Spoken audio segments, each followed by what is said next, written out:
And away we go. It is the BCJ Podcast, brought to you by the Holy Grail, right here on BearcatJournal.com. Go see our good friends at the Holy Grail. Win August 28th. We're having a massive season opening watch party at the Holy Grail. It will be partnered with Cincy Light. There will be giveaways of Cincy Light merch all night long. Drink specials involving Cincy Light. You name it, we're going to do it. Cincy Light and the Holy Grail teaming up with Bearcat Journal to kick the season off right. So come join us Thursday, August 28th, 9 p.m. kickoff. You can get there early, have some dinner, maybe get a beverage or two, get a Cincy Light or two to get yourself ready for kickoff. And hang out with us at the Holy Grail as we watch the Bearcats take on the Nebraska Cornhuskers at Arrowhead Stadium. David, how you doing? I'm all right. How are you? I'm good. I just got done. My pipes are a little rusty. I just got done announcing my first volleyball match tonight. Yeah, I was volunteered to be the announcer for Simon Kenton volleyball all season, Dave.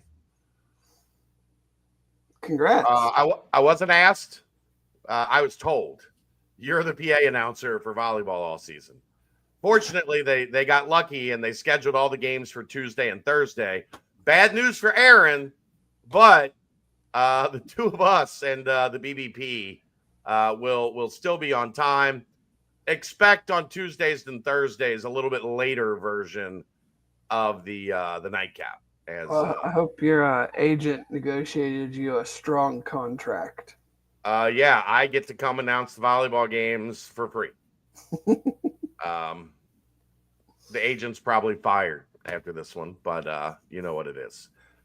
Guess what, Dave? What's that? Our longtime sponsor is back. It is football season. Homefield Apparel. There we go. Is back in the mix, and they will be sponsoring this podcast throughout the season. They have released the first look at the platinum football boxes for this season, Dave. And that means the Bearcats box is ready to go. Pulling it up right now. There you go. They will go live Friday at 10 a.m. So make sure you're ready. There's 45 schools that will be launched on the website and the Homefield app. Cincinnati is one of them.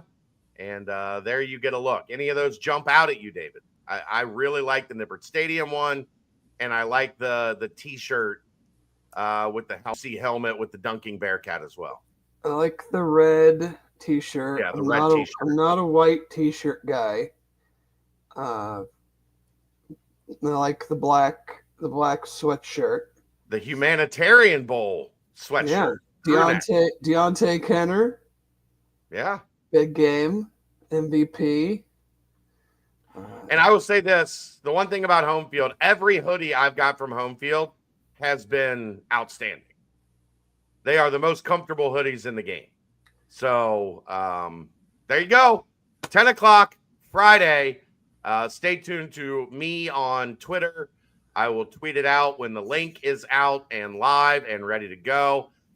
You get the white T-shirt for early in the season, the red T-shirt for those nice fall days, and then you get a crew neck and a hoodie for when things get a little bit colder later in the season. So keep an eye out for our good friends at Homefield Apparel, the Platinum Football Box for Cincinnati, releasing on Friday. What is that? The 8th? Friday, August 8th. There you go. All right, David, let's get this show on the road. We got plenty to talk about. You actually you got to take in a practice before things broke at Camp Higher Ground. We will get to that. I figured we'd start today with the Freaks List.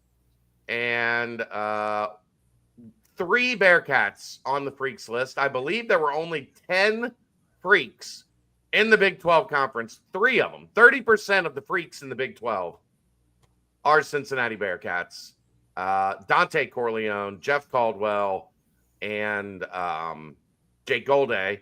So kudos to the hype department, whoever is in the, probably Nico, but whoever operates the hype machine out of the Shakely Indoor Performance Facility. Congratulations to them for getting their guys some love from Bruce Feldman. But what do you think about 3 Bearcats on the Freaks list, Dave? It's great.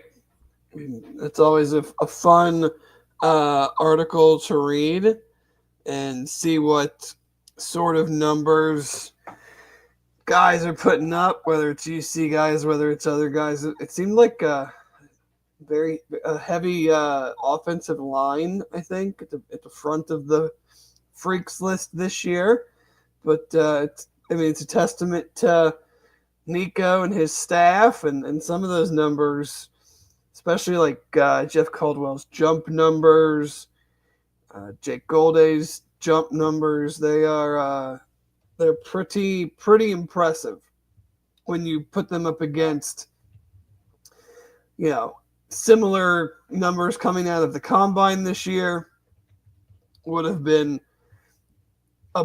at or near the top of their positions of all the guys at the combine. So we've talked over the last several years. I mean, it's definitely taken steps in the right direction from year 1 to now hopefully year 3, but just the necessity to increase the speed, athleticism across the board.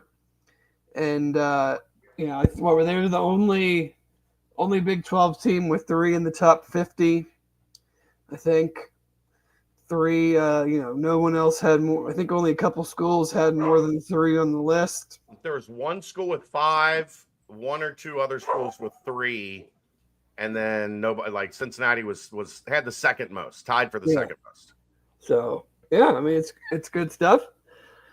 Hopefully it translates to good production in the fall. I'm not sure there's necessarily a huge correlation between the two, but you would think if you're big, strong, and fast, should help you be a good football player. So we'll see. Yeah. Sorry, my dogs are losing their mind right now. Couple freaks in there. Somebody's walking their dogs down the street, so it's chaos at the Brendel house. I'll let Dave. Yes. You went to camp. Let's talk. What did you see? I would say the main thing, the first thing that I watched a lot of was defensive line. Will's waving. Say hi. Hi, Chad. I will. All right, thanks, what's up, dog? He had to bring me some headache medicine. There you go. But defensive line, I wanted to just check. I mean, and we talked about it on last week's show, being 1 week in, that it's tough to take too much from it. I was more so looking at just like body composition, height, weight, speed, depth. It looks a lot different.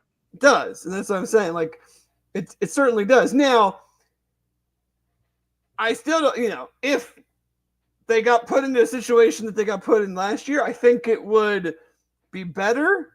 But still, I mean, we don't want to go through that with frontline guys. But I definitely think there is not going to be, especially in the middle. And when I say middle, I mean Dante and then whoever is kind of playing that strong side end. I feel better about that in just the sense of I think they just have more guys that can compete. Especially last year, like Dante had his health issues. And then when you add, Kamani Burns was playing well, and then he gets hurt. They really had nobody up the middle with any experience last year. And so now I think You have Dante. It's a big camp for Burns. I think Elijah Gunn is somebody that can be a contributor in probably what they were wanting to get out of Cam Rutherford in that 10, 15, 20, maybe 20 snap on the high end a game situation. You have a transfer in Isaiah Rogers. We'll see where he fits in. And then you have Jalen Hunt. You have Marquaze Parker, Rob Jackson on that kind of strong side. And then I think with Jalen, I get his name confused. Jalen White McLean. Right. I get his name confused because Tennessee had the guy Jalen Reeves Maben, and I want to get all 6 of the names. I get the Jalen part, and then I try to get the other 4 names. But, I think they're in a better, and I would say much better position. Now, I want to say much, but that is to be seen when games actually start. I think it's, regardless of putting pads on and things of that nature, it's just tough to get a true sense of winning reps and would a play be made in the backfield and would a running back have spun out of an arm tackle where they blow the whistle. But I think from that standpoint, I liked what I saw. I think, and I noted this in my practice report, and I feel this the same way watching.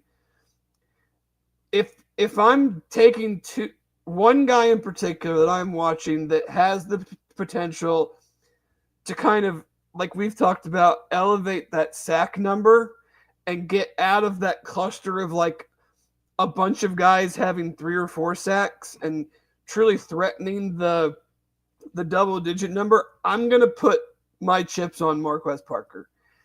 I think he is the most prototype size, power, speed guy that they've got, and it's going to be asking a lot of what is a true sophomore, but I mean that's kind of the situation they're in. They don't have that guy that we can just go, yep, he's the guy. If pencil him in for 7, 8, 9 sacks. If he doesn't get that, it's going to be a rough season for the defensive line. I think McCray and the other.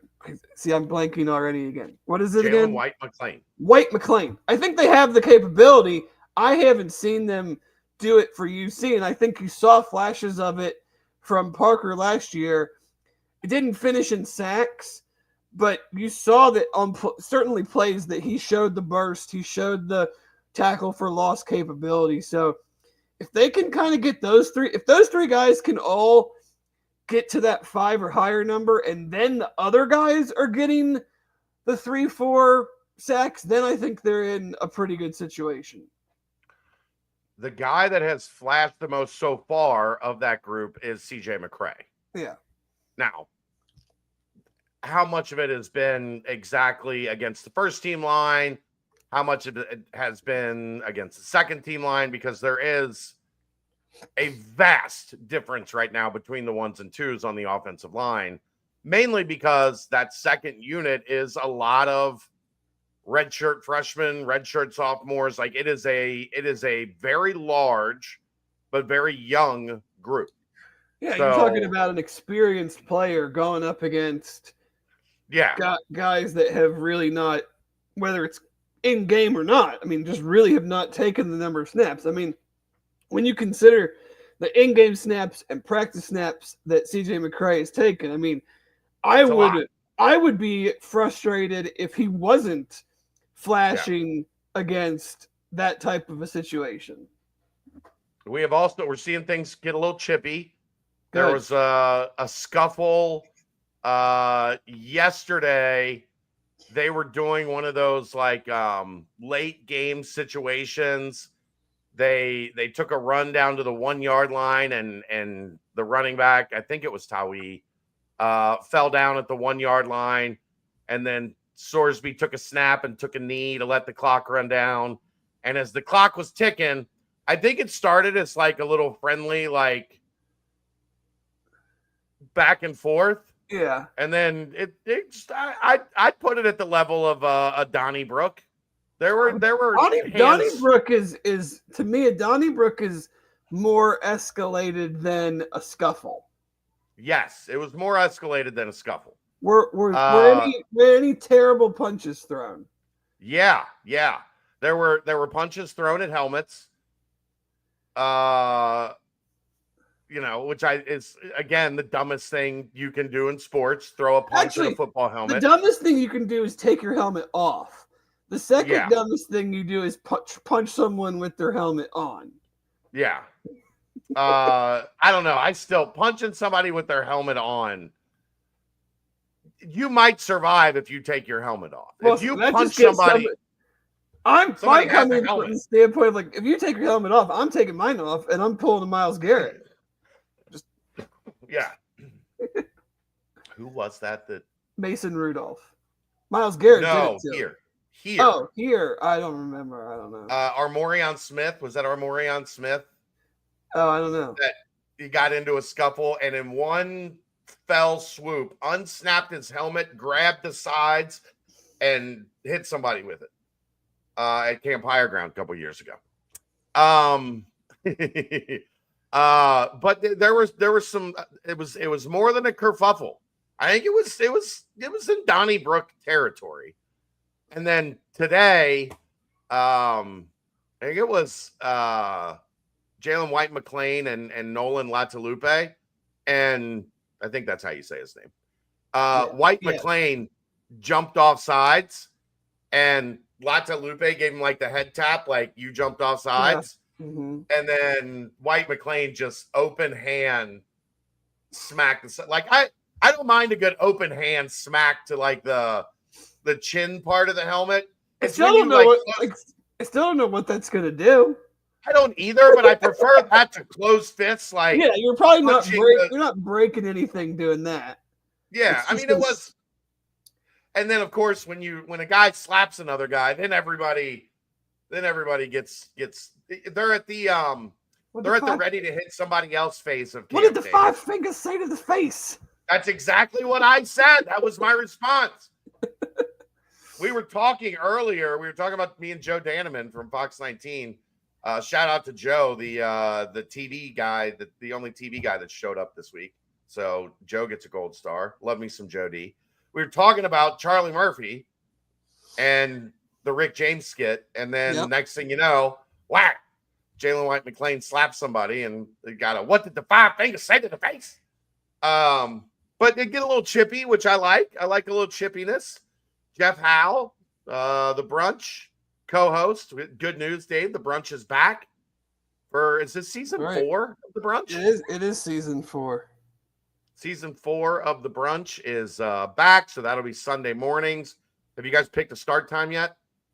More than likely 9. Okay. But anyhow, yeah. There's a little fight in this defensive line, and I like that. Yeah. Yeah, I agree. What else did I note? I want to get your take on this now that you've seen an extra week that I haven't seen, and that they've had pads on, more O-line play. I want to say this, seeing one practice where they, I watched drills and they did O-line stuff, but again, you've seen more in a better environment to assess this at. Am I out of bounds saying that I think this line's going to be better than last year?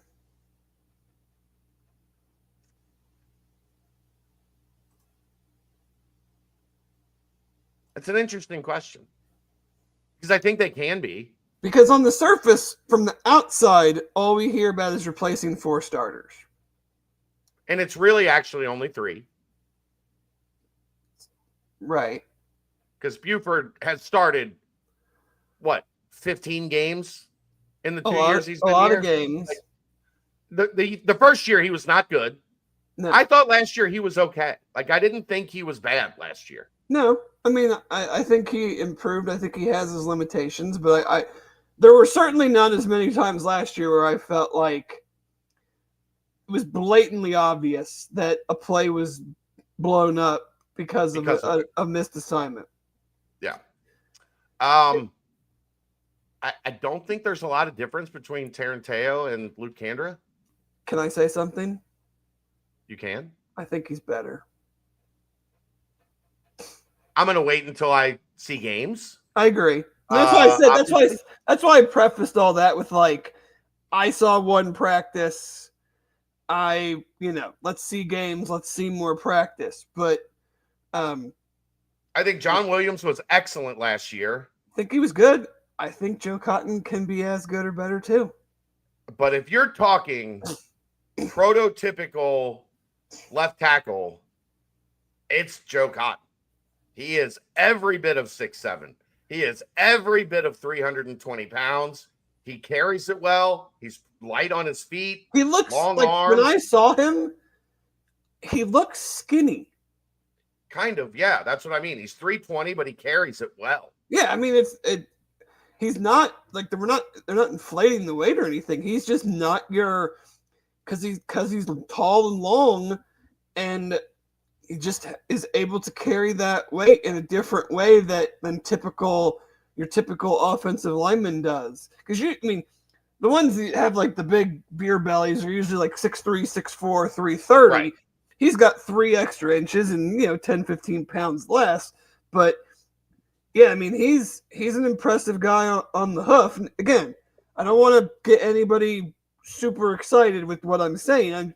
I just think it's been maybe a little overblown that they're like replacing all of this high level talent, and the guys replacing them are like complete unknowns, and there's no chance that the line will be as good as it was last year. I don't buy that at all. I agree. And I think they went out and they got 2 bona fide Big 12 starters to fill 2 of those 3 spots. Yeah. Legitimately, I think Teo is going to be one of the best guards in the conference. I think Cotton is going to be one of the best tackles in the conference. I mean, Teo and Tengasel to me are like the perfect guards because they are nasty. They want to fight you. Gerhardt is a great leader, experienced center, and then you have your right tackle and left tackle. And if everybody elevates their game a little bit, and Buford is what he is, and he maybe is your weakest link, but he's still some level of percentage better than last year, I think they would be more than happy with that if those guys were able to be the main guys throughout the season. And I think I think Evan Tengastal is the leader at left guard, but Xavier Lozowicki is pushing. Oh, yeah. Like, he has been out there, I don't know, 30% of the time maybe with the ones. Evan got like a half vet day on the day that I was there. He was with the 2s a bunch. He was with the 2s and then sat out some individual stuff, but then like at the end of practice, he was in for like the last full team stuff. Yeah. So, which, I mean, it makes sense. You have how many practices before a game? You're not going to just have your 5 starters running with the 1s every single snap, every single day. Like, you've got to work in other guys to build contingencies. You've got to just give guys a bit of a mental day, like offensive and defensive line. There's like wide receivers and DBs and running backs and tight ends can take like not time off, but in like individuals and 7-on-7 and stuff like that. Like the big dudes are just going bashing heads. Like there's no like kind of like take this play at 50%. Right.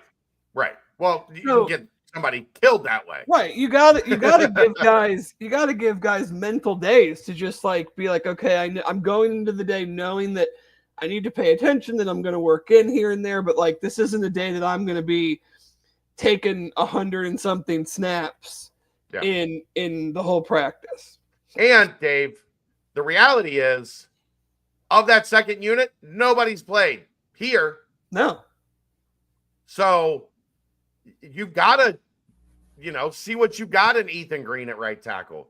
I think Lozowicki is probably the backup at left guard and left tackle right now. so you have to. I think they've. I mean, you can say otherwise if you've talked to Nick or just an observation. I think they feel pretty comfortable with 6. I think they're still kind of searching for who might be 7 and 8. I would say if things got to that point. Well, I mean, the nice part about Lozowicki is I think you can play him at both guards. Yeah. If you can play him, maybe he's more comfortable on the left side.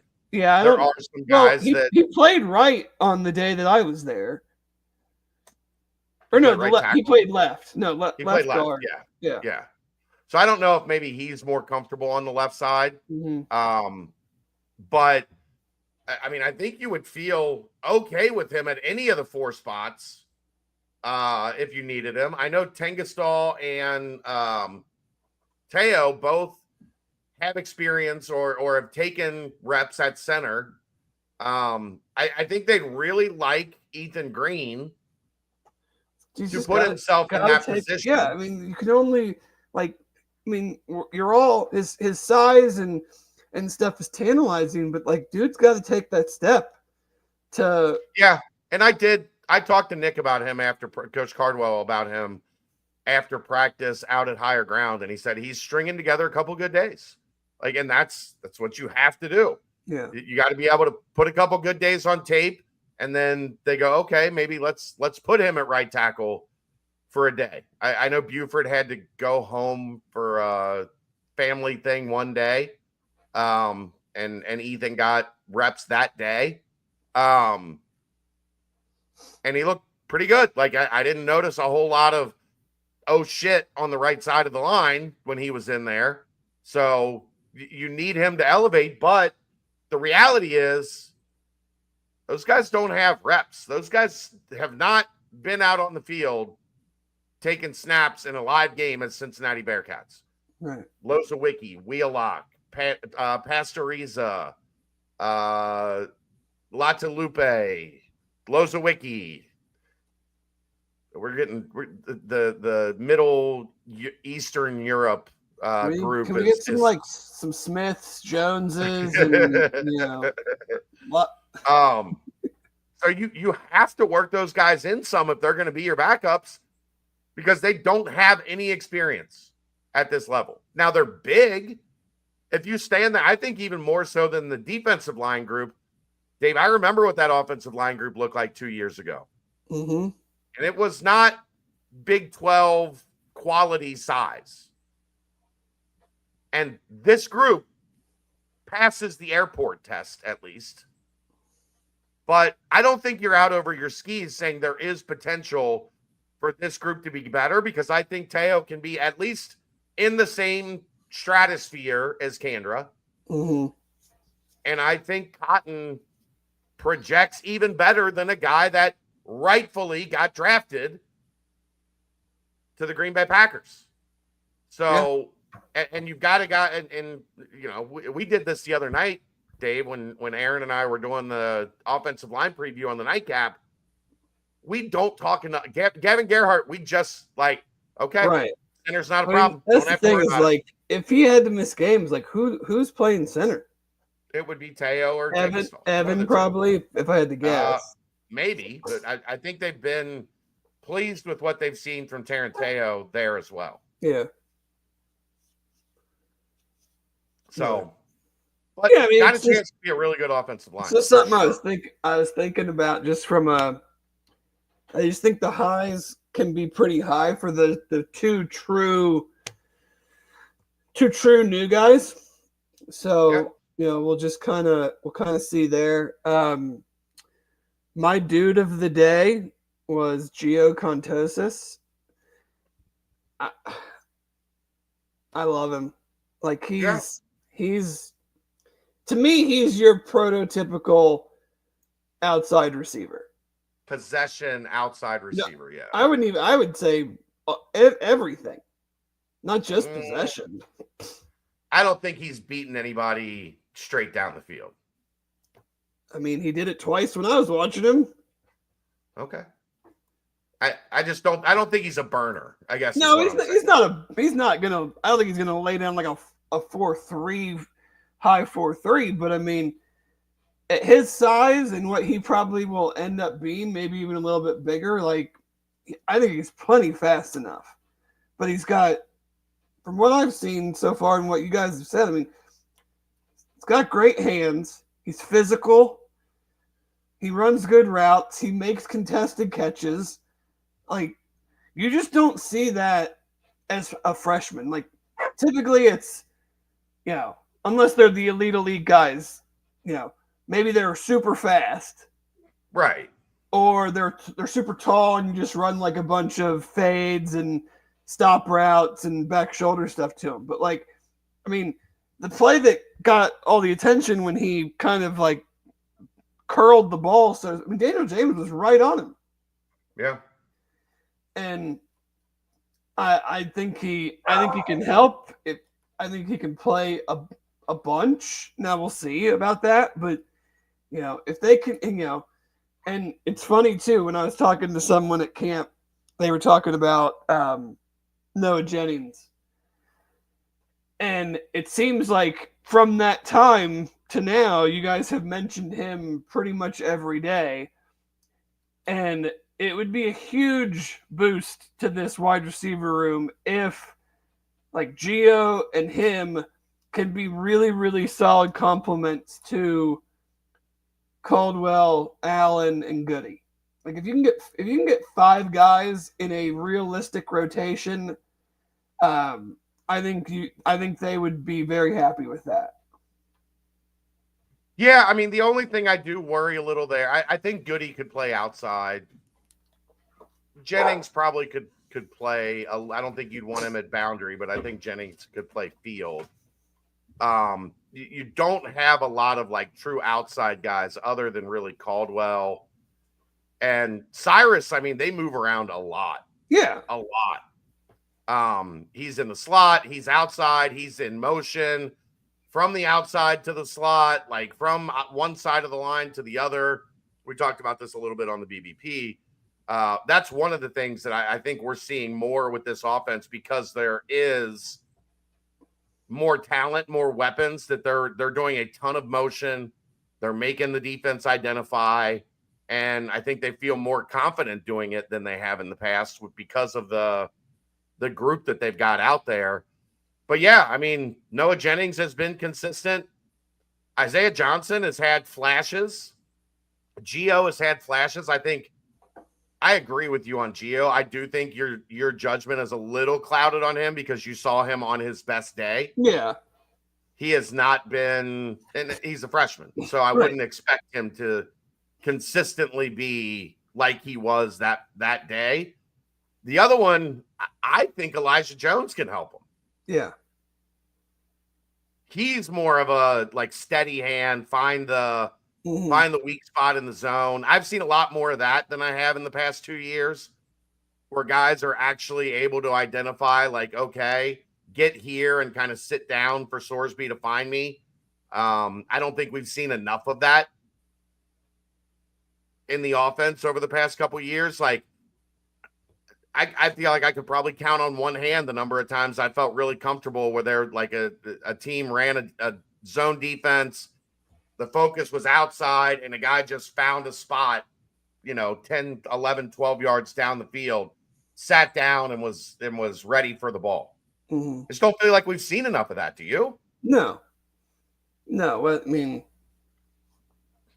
for various reasons. We don't need to rehash probably why. Sure, but we're seeing it more. I'm happy with that.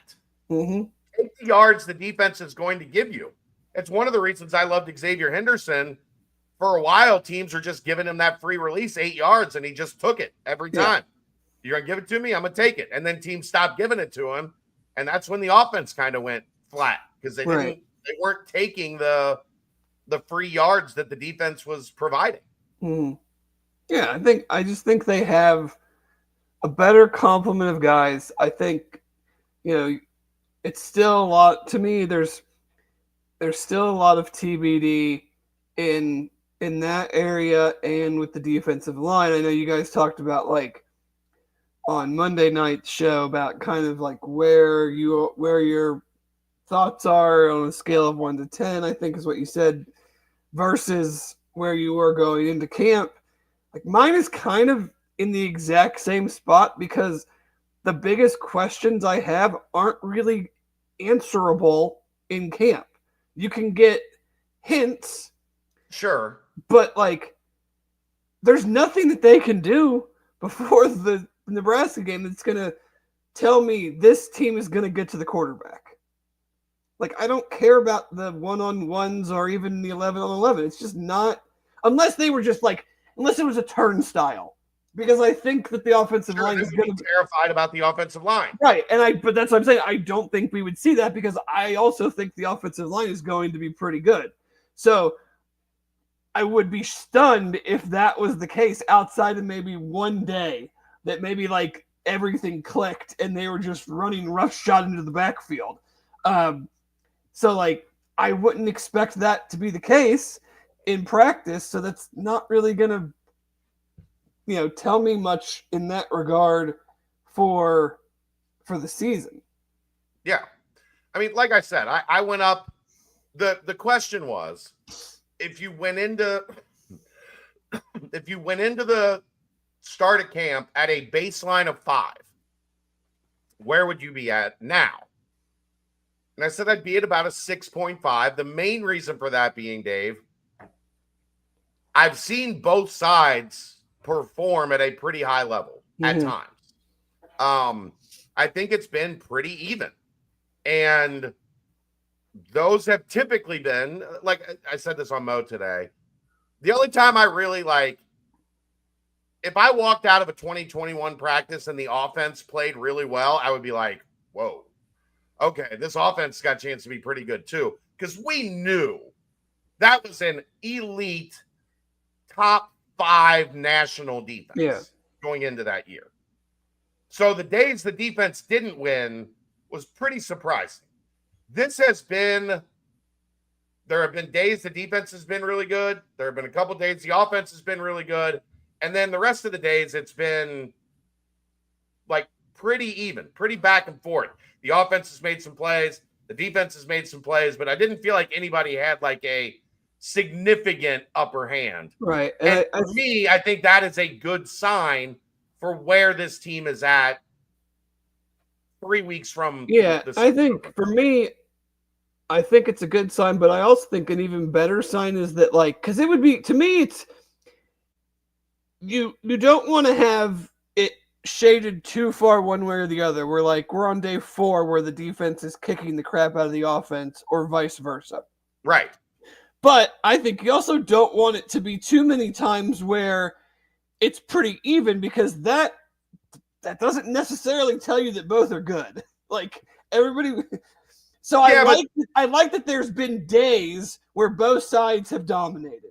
Yeah. Where it's been like, okay, we're seeing the offense really clicking today. And, the next day or the day before or whatever, we saw the defense really clicking. And the majority of the days there's give and take, but there are those days where one side has it going, because then that tells you what they're capable of. When they're always going kind of even, it doesn't necessarily say if they're good or not.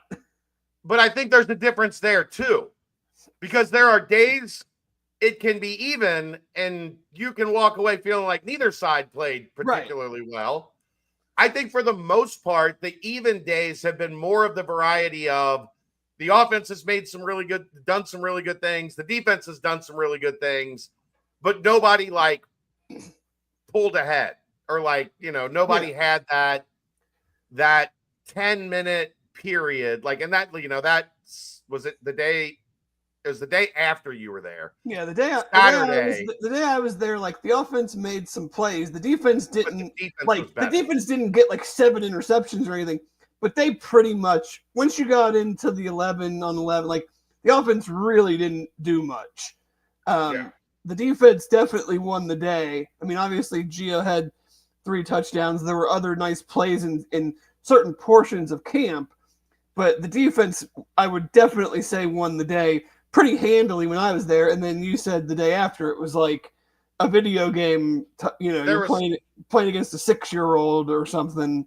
There was a 20-minute, 25-minute stretch between 7-on-7 and team where it was just touchdown, touchdown, touchdown, touchdown, touchdown, touchdown, touchdown. Like, okay, like again, yeah, it looked like I was playing Will in a game of college football 26. And that's what I like to see, because I want to see when things are going good, what does it look like for both sides? Yeah. And I will say, I thought in that same day, Saturday, I thought the defense bounced back like the last team period and at least stop the bleeding. I need to see that. I need to see, okay, because there can be periods in a game, 2-3 drives, whatever, where the other offense gets hot and there's not a lot you can do. You better be able to bow up, though, and get back on track and not just have it turn into a laugher the entire day. So, yeah, I mean, I'm not out over my skis. I'm at like a 6.5 because, like you said, a lot of this stuff that I need to see on Saturdays, because I would be just for the sake of because I would be in a very similar vein. I would be at a 6.9. Okay, nice. It's awful close to 7 though. I'm not. But it's not. It's 6.9. It's a lot closer to 7 than 6.5. It is, but if I would say 6.5, then that would be boring. Right. But yeah, I mean, I'm encouraged so far by camp. Like I'm not walking out of there thinking, I don't know how these guys are going to score. I'm also not walking out of there thinking, I don't know how these guys are going to stop anybody. Right. So I think that's a pretty good place.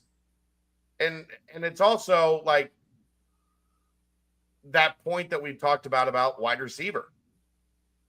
Does it look like there's going to be some guys that can actually get you a tough third down, that can take a 2nd and 7 and turn it into a 20-yard gain? It feels like there's more of those guys than they've had in a couple of years. And because there's so many new ones, we didn't know that answer coming in. We still don't know that answer because they got to do it on Saturdays. But I feel better about it now than I did, 2 weeks ago when camp started. Yeah. Anything else that jumped out at you? I think. I mean, no. I think, offensive line, defensive line, wide receivers were kind of the main focal point. I think there's some guys that they really like more so for next year. So we'll, not sure how much they'll get involved this year, but I will say, you guys finally were able to wrangle up an interview with Coach Pascal, because he's a hard one to get. When I was there, they were doing some fun kind of gunner / blocking, shedding block drills. It was certainly the most animated portion, most physical portion of the practice that I was at. He did make me laugh very hard, make me and you laugh very hard with a very funny line about running through someone's expletive soul, which I hadn't heard before. Didn't know you could run through a soul. I've heard run through their face. I've heard run through a chest. I have not actually ever heard run through a soul. I mean, if we're ranking things that you run through, a soul would be pretty high on the list. That would be tough to do also. But again, that's also like maybe this Saturday they'll do some live special team stuff without a return involved. Maybe they'll just, simulate it, and we'll see guys running down the field and setting up blocks and stuff. But that's another thing that not really going to get a great judge on until we're in games, but God forbid it really couldn't be a whole hell of a lot worse than last year, or at least the back half of the year. That was the wild part of last year, is that they went from being like number 1 in the country in like Hidden field yardage. position / hidden yardage to like one of the worst, which is almost impossible to do in a 6-game stretch. Yeah, it's really difficult to have that much of a variance in that specific area, because usually you're either good at like punt and kick coverage, or you're really like you're bad at it. So you're either like good at it all year or you're not. It's not something that all of a sudden you're good at and then get terrible at. Yeah. I do think I'm a firm believer that they are going to have a top 5 punter in the country. Max Fletcher is incredible. He was cracking me up yesterday because it was the first time we've seen him kick in the indoor. And he was trying to kick a hole in the roof, he told me. I was joking with him about it today because I just didn't know. Like, it looks like that roof is pretty high up. It looks like it would be tough to hit it, and he hit it easily. And he told me he was pretty upset because he felt like the 2 kicks that he hit the top of the roof with were 60-yarders. He's like, those were going 60. And I'm not going to doubt him because I've seen him do it regularly. Yeah. And Rusnick, I haven't seen him miss since the second day of camp. And he didn't miss at all last year. He was perfect on field goals and extra points. And I've now seen him hit from 52. It probably wouldn't have been good from 53. Like, well, he hit one when I was there that from like 50 that was halfway up the tower. I mean, that thing was good from like 63. And most of the time, he's right down the middle. He's splitting the uprights. So I feel good about those 2 pieces. I'm interested to see what direction they go in the return game, both kicks and punts. Many people don't realize Matthew McDoom was an All-American returner 2 years ago. And then he was so valuable at cornerback last year that they stopped using him on returns. Will they use him on returns here? Or do they feel like they've got enough that they don't have to? My guy would probably be Manny Covey. Yeah. Because, I think Cyrus Allen will be their leading receiver. I would not put him back there on kickoff. From a yardage standpoint, he might not have more catches than Royer, but, he's going to be the guy that's, running up and down the field the most, I think, from the receiver standpoint. I'm not sure I would want to put him back in that situation. Especially, I guess it doesn't. You hardly return any damn kicks anymore anyway. So right. I guess we talk about this so much, and then it hardly ever matters unless guys are running up and having balls bounce off their face mask and stuff. So it's more so flashbacks. Tumbling the first punt of the season. Last year or whatever. From a guy that everybody talked about was the most sure-handed guy on the roster. So it might just come down to who you just feel the most comfortable with just catching the damn ball versus who has the most playmaking, game-breaking ability. For me, the important thing is punt and kick return or coverage. Yeah. Because they got gashed at times last year in both areas. And in game-changing, get a score, get some momentum, feel good about yourself, the other team returns it to the 40. Oh, yeah. That stuff can't continue. It can't happen. So I like what I've seen from that guy so far. He seems like a lunatic, which I like.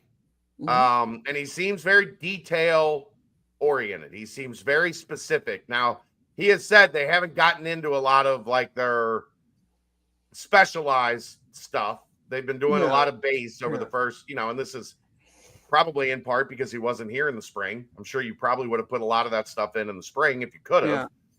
But you still have a true week and a half of camp and then a week and a half of game prep, so to speak. So yeah. But I'm not at a point where I'm going to say special teams is going to win them games this year. It doesn't have to. Just don't be the reason you freaking lose.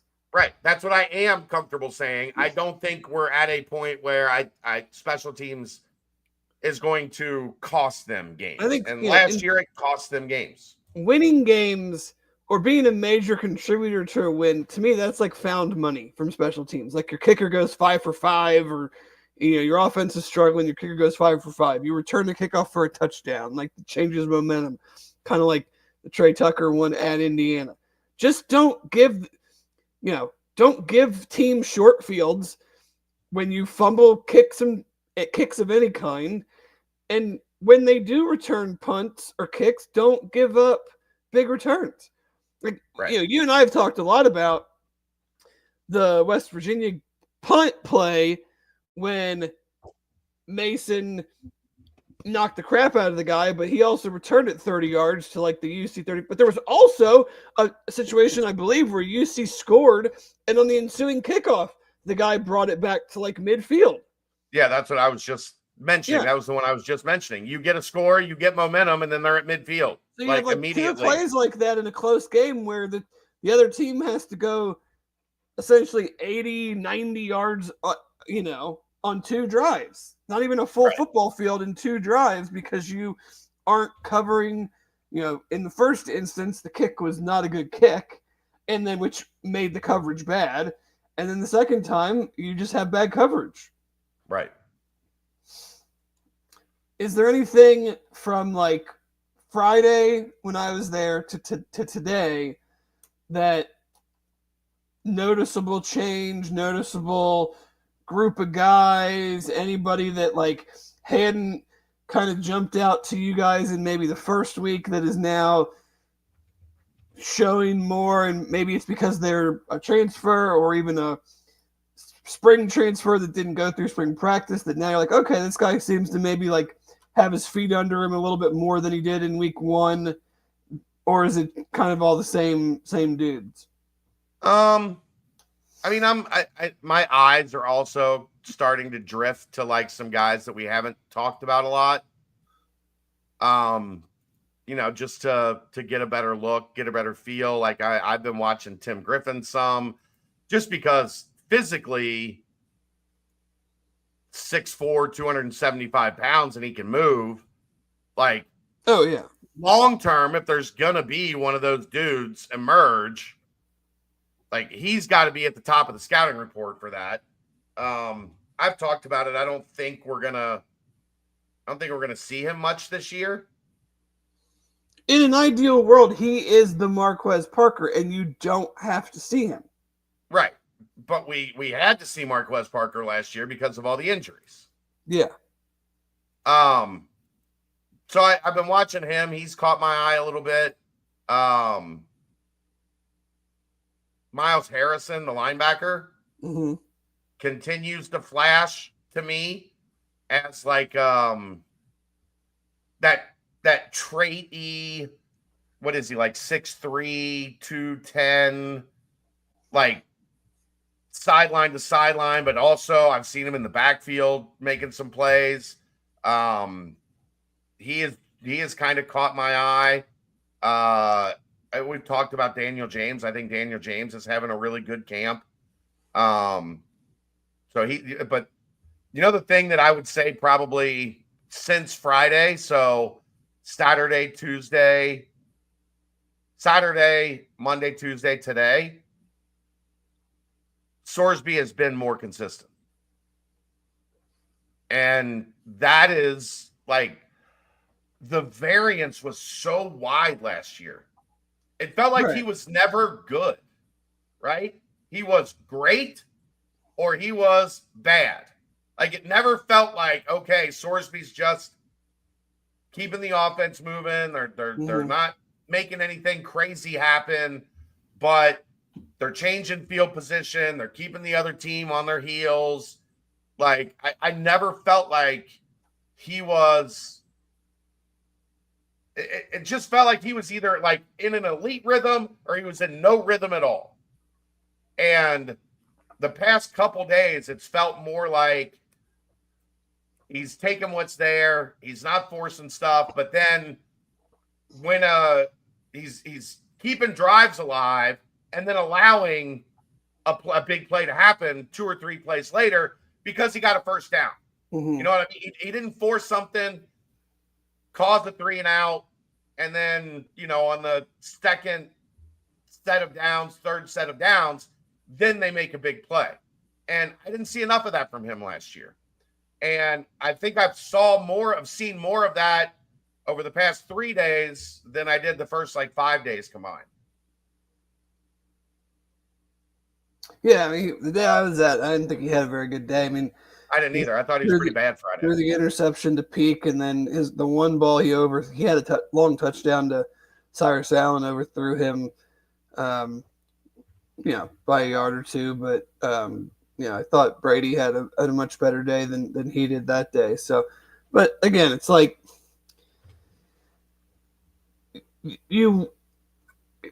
it's just hard to go in, day out, and play at a super high level when you're throwing the ball that many times.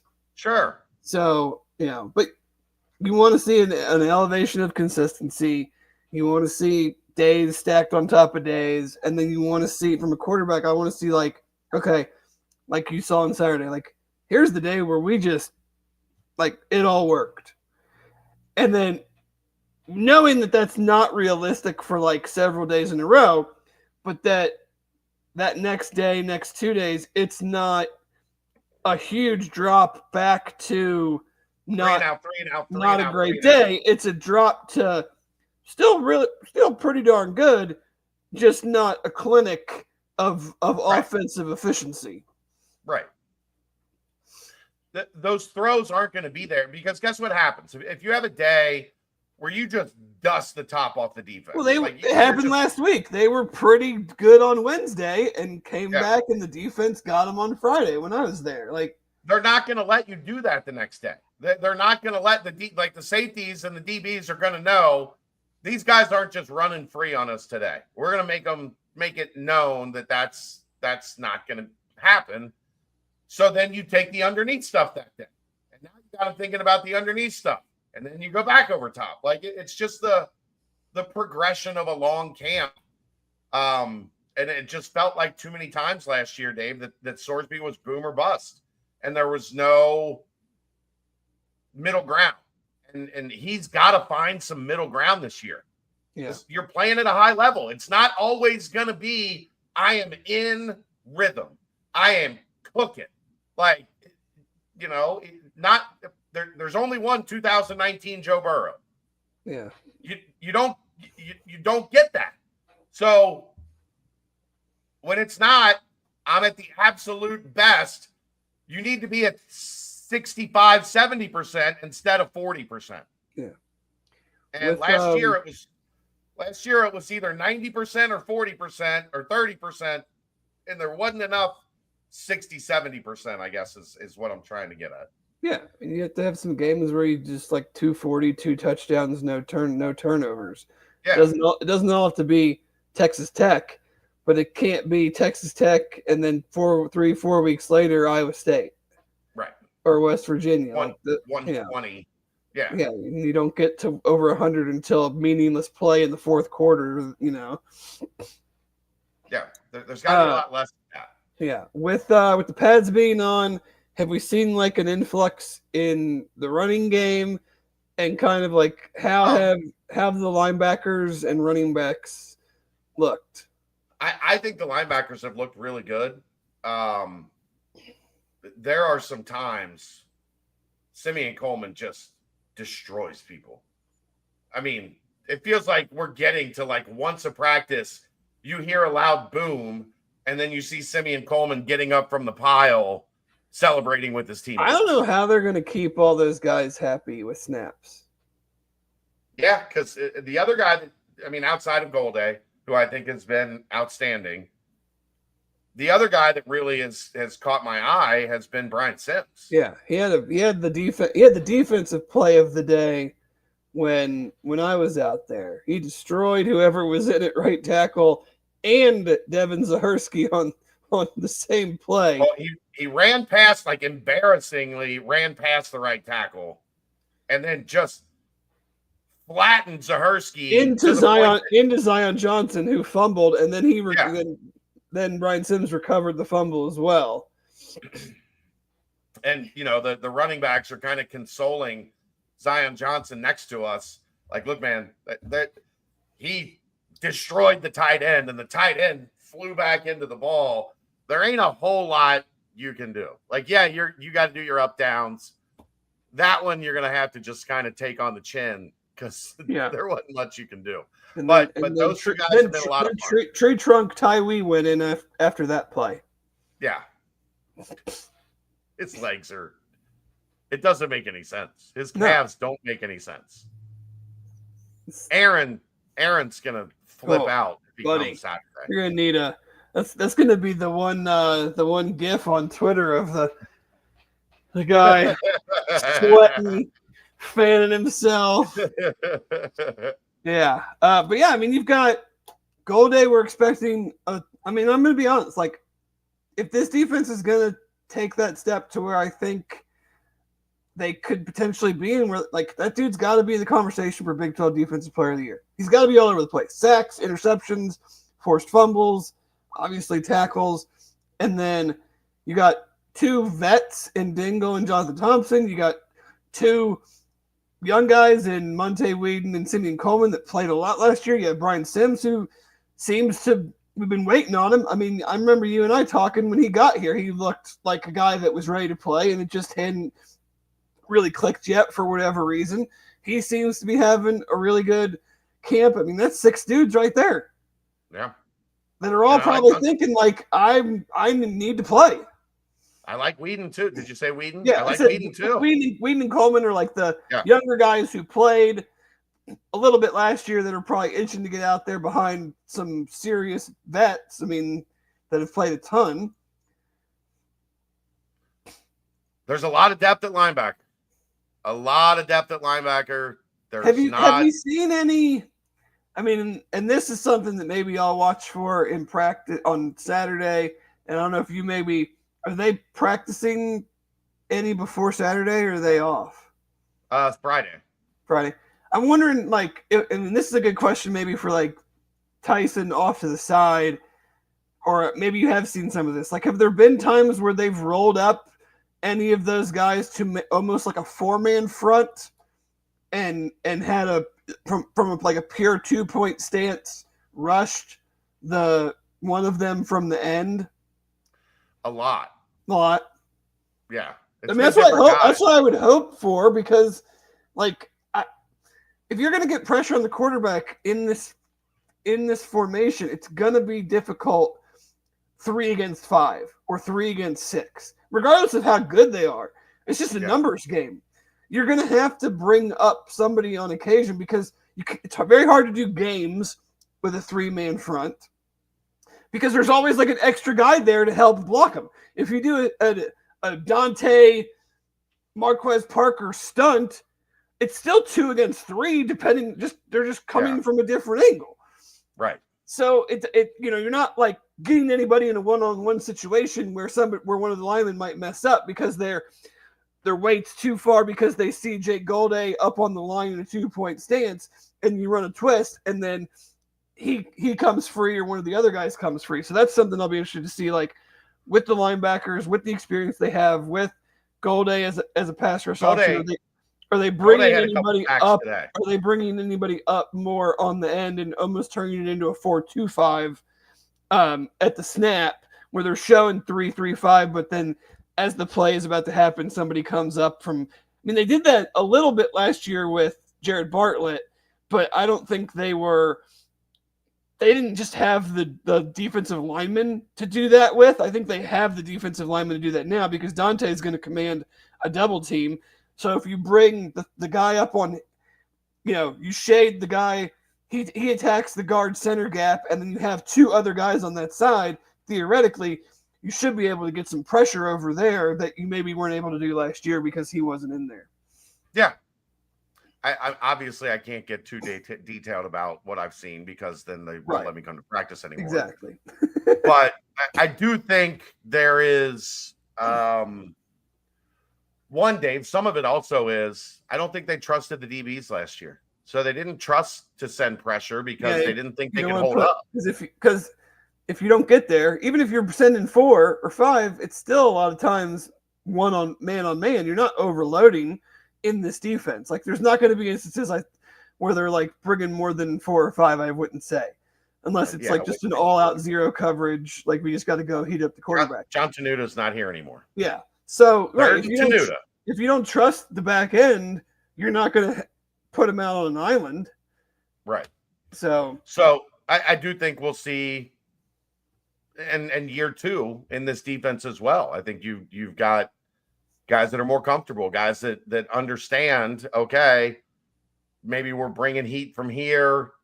There's got to be a little bit more coverage or shade a little bit more there. Yeah. Like, I just think there's a better knowledge of this defense. Yeah, hopefully in year 2, you can be a little less static. You can show things. You can, look, let's just be honest, Dave. They dropped a shit ton last year because they had to. Mm-hmm. Yeah. So hopefully that is not the situation this year. Yeah, simulated pressures, showing stuff, bringing guys from different angles. It looks like this guy's going to go. He drops a guy that you didn't think was going to go. He goes. Just stuff that you hope you can do now that you have a healthy D-line, a really strong linebacker core, and you feel at least a level of confidence in the secondary that, we can – the thing is, too, like, it's one thing to say, like, we don't want to hang him out on an island, but you also got to feel confident that you can actually get there. And I think that was probably part of the problem, too, last year. It was a double-edged sword of we don't want to – we're not sure about the DBs, but we also don't know if these guys could actually get to the quarterback, even if we send – 5 or 6 guys, are they actually going to get there? We don't think we can cover, and we don't think we can get there if we send pressure. That's, as a defensive coordinator, that's going to keep you up at night, brother. That's going to keep you up at night. It's tough to make the offense, go to their, off script stuff if those are the situations you're dealing with. Yeah. There's also. Because of that, then the quarterback just gets to hang out in the pocket and wait for somebody to find open space, and they will. Yeah, they will. And I'm hoping with Dante, hopefully has a fully healthy year, and Jalen Hunt, that they can send some stuff up the middle too with the linebackers. I mean, Jack Dingle is a perfect example of a guy that can be used in that fashion because he'll blow up any running back or whatever that tries to block him. I feel like Golday is more of like a speed guy, come around the edge, and Dingle kind of like the at Pitt game, the big play he had there. I mean, we saw that in that game when we got all excited, and then we didn't really see that type of defense the rest of the year. I don't know if that had more to do with Pitt or not, but I mean, I still felt like they just totally went away from what worked in that game. Also, remember what happened at the end of that game is what worked at the beginning of that game. They just started running guys in that 12-yard range right behind. Yeah.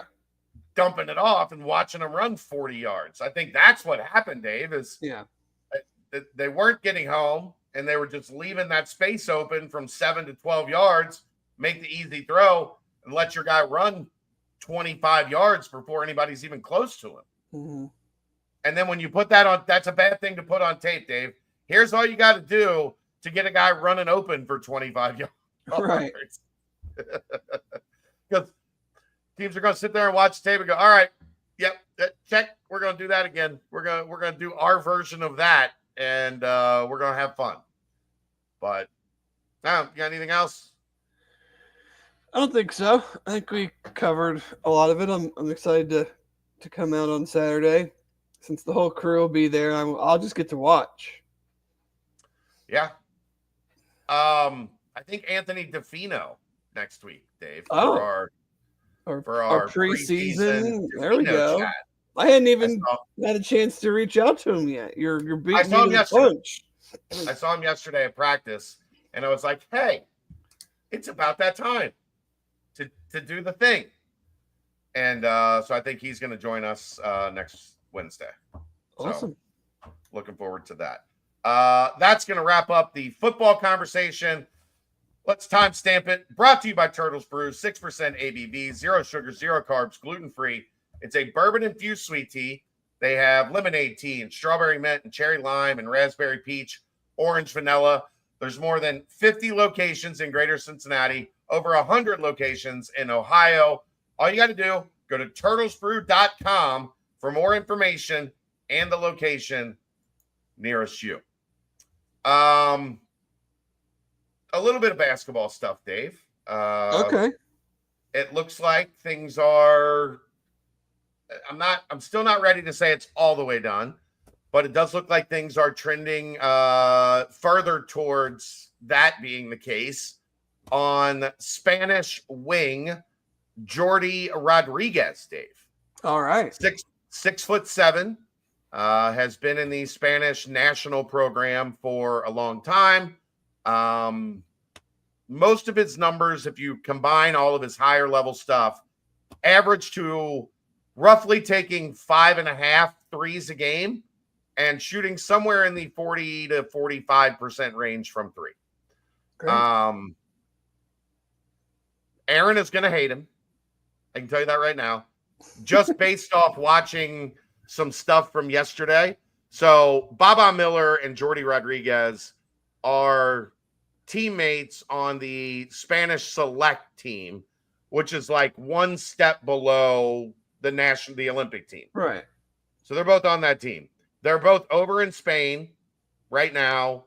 They had camp last week, and then this week they're playing some games over there.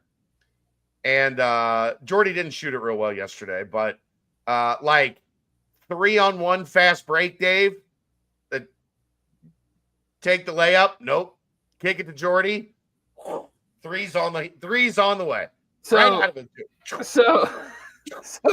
So basically, Aaron will not like him, and he'll be my favorite player. Something like that. Yeah. Aaron hates 3-pointers, so he will not like him. Dave loves 3-pointers, so Dave will like him. Look, I think if you've got 3-on-1, shoot the three. The chances you're going to get the rebound better be pretty good. The other two guys go get my rebound, and then kick it right back out to me because I'll shoot another one. The percentages say that 2 3-pointers from the same spot, you hit about, 50-60% of the time. Yeah. He will let it fly. He's a 3-2. I don't think he's a 2-3. I think he's a 3-2. More of a small forward than a shooting guard, but I don't know if he can defend you, Dave. I don't care. That's not why. But he can shoot. Do you think that's why they were adding him? No, kind of like Mick didn't add Kyle Washington to lead the team in assists. Kyle didn't come here to pass, Dave. Nope. Just ask him. He'd have told you. Kyle didn't come here to pass. But anything that gives you another really good offensive player, especially on the wing, where, I think you want as many of those type guys as you can get from your wing players. Bring them on. Yeah, I want threats of you're going to play X amount of minutes, and there's a threat that you might come in and 2 trips up and down the floor, you hit 2 threes, and then you're done, and then I'm totally cool with it. Yeah. It's like you change the momentum of the game in 2 trips, and now I can get my starters back in, or the other team has to call a timeout because they were up 10 and now they're up 4, or we were up 4 and now we're up 10, and you totally impacted the game in 70 seconds. A minute, Yeah. So the biggest thing that people don't really understand, because it was never really a thing until NIL. A lot of these guys coming over from the European clubs. A lot of times what had been happening, guys would come over, they would finish their high school in America, and then they would go play college, like from Montverde or, Mhm. Whatever. This is more taking guys from club teams that they have been established with since they were, 12, 13, 14 years old, whatever. In order for that to work, you need the club team to sign off on it because they kind of own the rights to the player. Right. And you need the club team to be willing to cooperate with the NCAA when it comes to eligibility. So today, Badalona, which was his club team over there, announced that he was taking a year in America. He was headed to America. A year of residency. he was headed to America to play basketball. They basically said, look, we still retain his rights. He's still a member of this club, but he's going to play NCAA basketball in America. That's the major hurdle, because that means they're on your side. They're working with you. They can really cause problems if they don't. So I think that was the biggest hurdle. I don't think it's all the way to the finish line, but I think that was the biggest hurdle. So hopefully the process accelerates from here. I'm not ready to say it's a complete done deal yet, but I feel much more confident with that news today than I was yesterday. The other thing in watching some of those games, Dave, and knowing what I know from practice workouts this summer, talking to people, being around, I think Baba Miller is the most important player on this team. I'm not going to say he's going to be the best player. He might. I'm not saying he's going to be the best player on this team. I think he's going to be the most important player on this team. He's 6'11". If you've seen some of the stuff from over in Spain, watching him handle the ball in transition, watching him handle the ball a little bit in the half court, some step-back jumpers, step-back threes that look very natural, drives to the rim. I think he had 19 and 7 the other day. His ability to rebound, his ability to pass, be just as an all-around player, I think he's the most important player on this team, because I think if he's good, if he starts to really reach that potential that everybody has talked about with the kid, they've got that top 100, top 50, whatever you want to say. That level guy then exists on your roster. Let's say there's a bunch of places that have Mustafa Cham as a top 100 guy. I don't think that changes my feeling on them not having a top 100 guy, because I don't think you can play through Mustafa Cham. Yeah. If Baba reaches his potential, I think you can play through that. I think he also, if he plays at a high level, I think he gives you the most roster versatility with what you can do with him and the rest of the roster.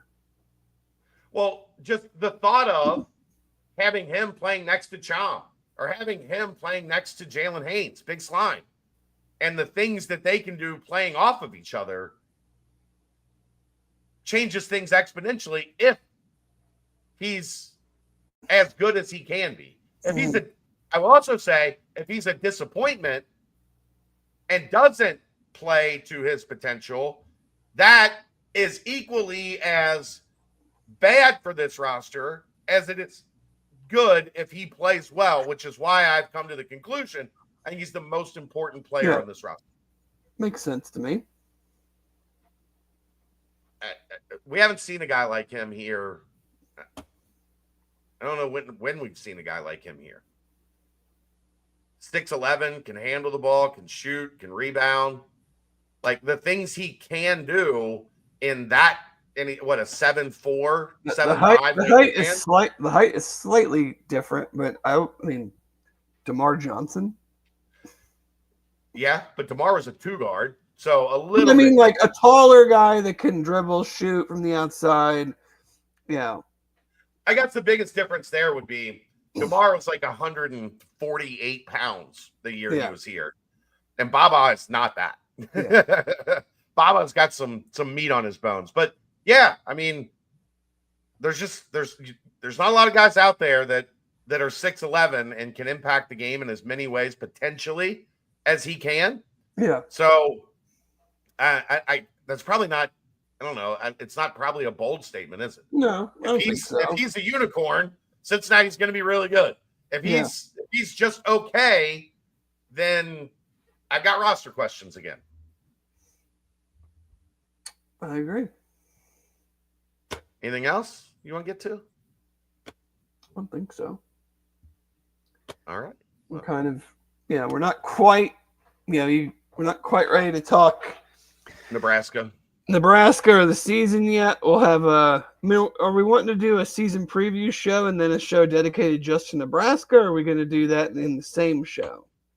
I would prefer to do them different shows. Okay, then we're looking at next week, Defino, the 20th season preview, and then the 27th, Nebraska. So that's our next 3 weeks. Yeah. 6, 13, 20, 27. Defino, season, I guess season preview, the 20th works, because that's week 0, right? Yeah, there's games on the 20th, like 4 or 5 games on the 23rd. Yeah, so that works for a season preview right before the official. I was just actually looking at if there were any. Iowa State, Kansas State from Ireland kicks off the season on the 23rd at noon. That is a conference game, but then Arizona plays somebody a couple weeks later. That is not a conference game. Yeah. Who knows? All right. Well, I guess that's gonna wrap it up for this week. I appreciate you all tuning in. If you missed it earlier,